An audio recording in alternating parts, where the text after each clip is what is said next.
Chapter 58. Lu Ye, the god of the plague. Zhou Xin ran to the city wall and gave a challenge. It was reported in to the prime minister. They've been quiet for days, and now this Taoist. Probably another man of unusual talent. Jiang Ziya wondered. Who would like to meet him? He asked. I will, Prime Minister. Jingjia volunteered. Outside the city, Jingjia saw a wicked-looking Taoist with red hair, a green face, tusks, and eyes flashing golden light. Who are you, Taoist? I'm from Nine Dragon Island. My name is Zhou Xing. You've gone a bit too far thinking you're better than us. I've come to decide which of us is more powerful. Zhou Xin answered furiously. He struck at Jingjia with his sword, and Jingjia hurriedly met the Su. After a few rounds, Zhou Xin turned and ran away. Unwilling to give him up, Jingjia set off in pursuit. When Jingjia was almost upon him, Zhou Xin took out a set of chimes from beneath his robe and struck it 3 times. Feeling dizzy, Jingjia shook his head twice. His face turned as yellow as a sheet of golden paper. He ran back to the Prime Minister's mansion, crying, "Oh, how my head aches!" Jiang Ziya asked what had happened, but Jingjia could only scream in pain over his headache. The next day a second challenge was reported. Mujia was given permission to meet the opponent. Outside the city, he saw a Taoist with hair twisted in double coils and a face as round as the full moon. He had a long beard and wore a yellowish robe. It was you that gave my brother a headache, wasn't it? No, it was Zhou Xing. I'm Li Qi, a disciple of Lu Ye. You're all sorcerers. Mujia said in anger. He rushed at Li Qi with his sword, and Li defended himself with his own. They fought back and forth on foot. After about 5 rounds, Li Qi gave up ground, turned, and ran away. When Mujia was within an arrow's distance, Li Qi took out a pennant and waved it at him several times. Mujia began to shiver violently, but Li Qi ignored him and went straight back to the Sheng camp as if nothing had happened. Mujia's face turned as white as paper. He felt as if a fire was burning him from within. He took off his clothes and went to see Jiang Ziya completely naked, crying, "Woe is me! I'm finished." Jiang Ziya was greatly alarmed. What happened? He cried. But Mujia could not speak a word. He fell on the ground, foaming at the mouth. His body seemed scorched by fire.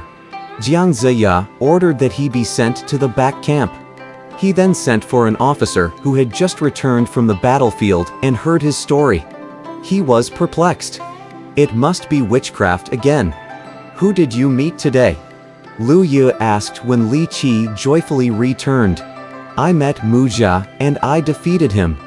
Lu Ye was so happy that he began to sing, but Zhen Lan could not contain himself.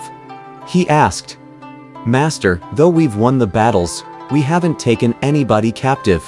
Why do you sing so happily? There must be a reason. Please tell me the truth. Little do you know, but the objects my disciples use are all magic weapons. They only have to wave them before an enemy, and death will come very slowly. We don't need to bother with cutlasses or swords. Zhen Lung was filled with admiration for his master. The next day Lu Yu ordered Zhu Tianlin. You go today, lest your trip here be in vain. On his orders, Zhu Tianlin took his sword and ran to the city wall, shouting, Let only the talented meet me here today. When the challenge was reported, Jiang Ziya frowned. Who will meet him? Thunderbolt answered the call. When he emerged from the city, he saw a ferocious Taoist with a purple face and eyes as big as bells. What kind of accursed sorcerer are you? You've made my brothers suffer with your dirty witchcraft. The Taoist laughed. You think you can scare me with your hideous? You're a nobody. What can you do with your witchcraft? Thunderbolt scoffed. He flew up into the air and swooped down, swinging his golden cudgel. Zhu parried the blow with his sword, but soon found that it was impossible to cope with Thunderbolt's aerial attacks. He turned about and ran away. Thunderbolt was unwilling to give him up and chased him closely, but Zhu suddenly turned and pointed at him with his sword. Thunderbolt lost his balance and dropped to the ground with a thud. He limped into the Prime Minister's mansion. Jiang Ziya left his seat and asked him hurriedly, "What's the matter with you, Thunderbolt?"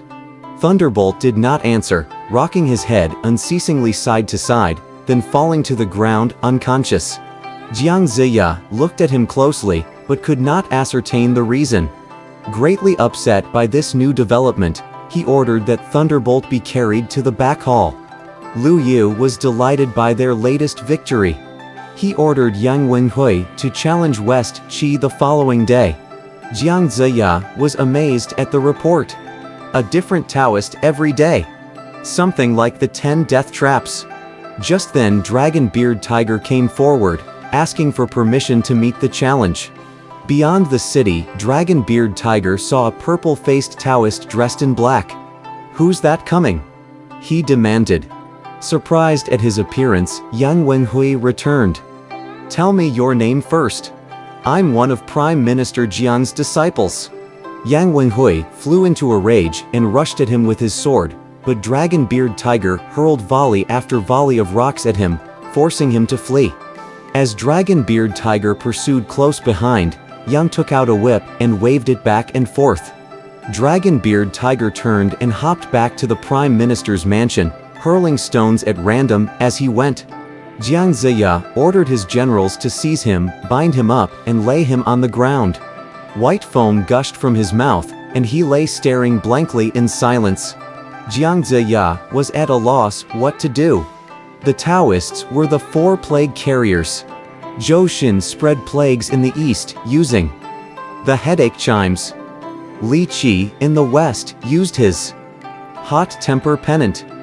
Zhu Tianlin in the south used the sword of unconsciousness.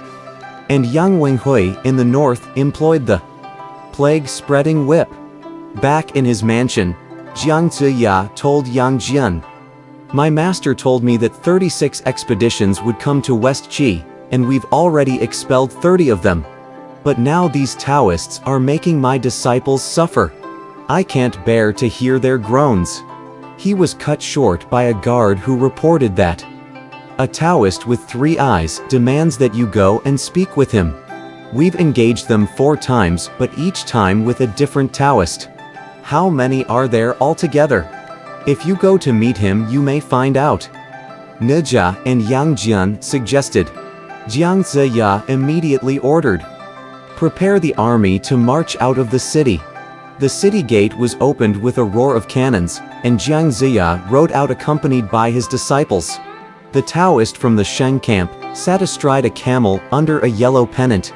He was dressed in red, had a face like indigo, and hair as red as cinnabar.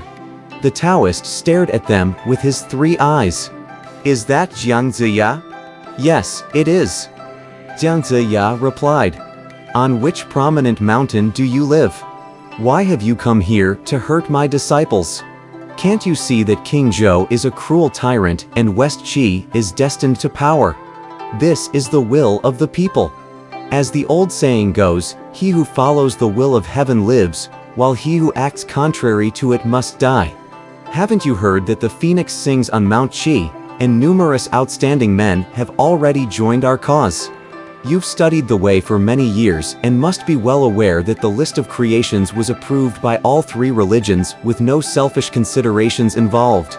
I am under orders from the Jade Emptiness Palace to help the true ruler actualize what heaven has decreed.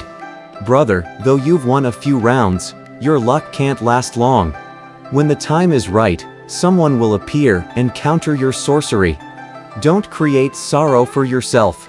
I'm from 9 Dragon Island. My name is Lu Ye. Your Chan Taoism is too great an insult to us. My 4 disciples have already shown you what we can do.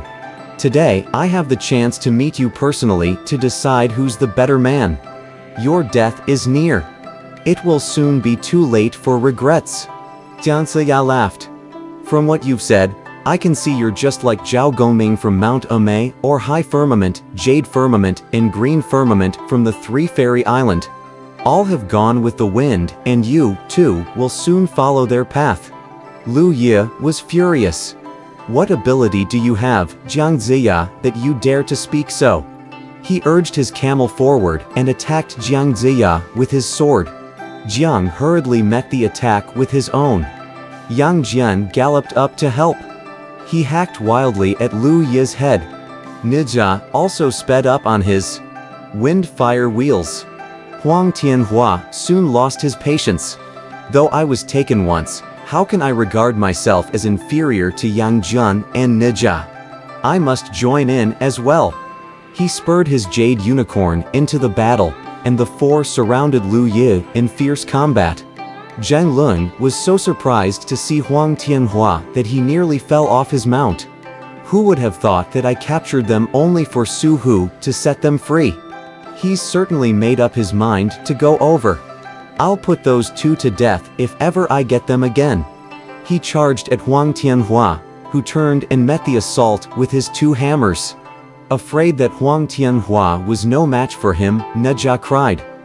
You get hold of Lu Yu, brother Huang. I'll finish off this wretch. Zhang Lun was afraid of Nijia. He fought with caution, ready to bolt if Nijia used his magic weapon again. Yang Jian and Huang Tianhua battled with Lu Yu, and soon Earth Traveler Sun joined in. Lu Yu then shook himself and instantly transformed into a three-headed, six-armed creature holding the heaven-shocking stamp, the pestilence bell, the plague-spreading pennant, the plague-sending sword, and a pair of swords. His face turned green, long fangs protruding over his lips. Jiang Ziya was terrified. Yang Jian saw this and quickly galloped out of the circle. He ordered the Golden Fleece lads to bring his bow and gold ball, and he shot Lu full on the shoulder. Huang Tianhua hurled his fire dragon javelin and hit Lu Yu on the thigh.